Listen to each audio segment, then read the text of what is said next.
ஜீவ புஸ்தகத்தில் பேர் எழுதப்படாதவருடைய கிரியைகள் எல்லாம் அந்த கிரியையின் புஸ்தகத்தில் எழுதப்படுகிறது. According to Revelation 20 verse 15, anyone whose name was not found written in the book of life, that names which was not found in the book of life will be found in the book of deeds.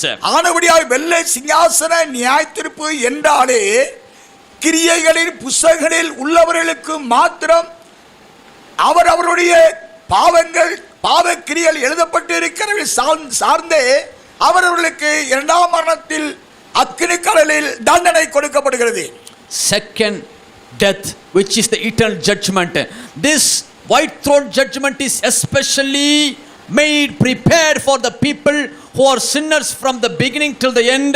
For what they have done, accordingly the punishment will be given for them. The eternal judgment is already placed for them to be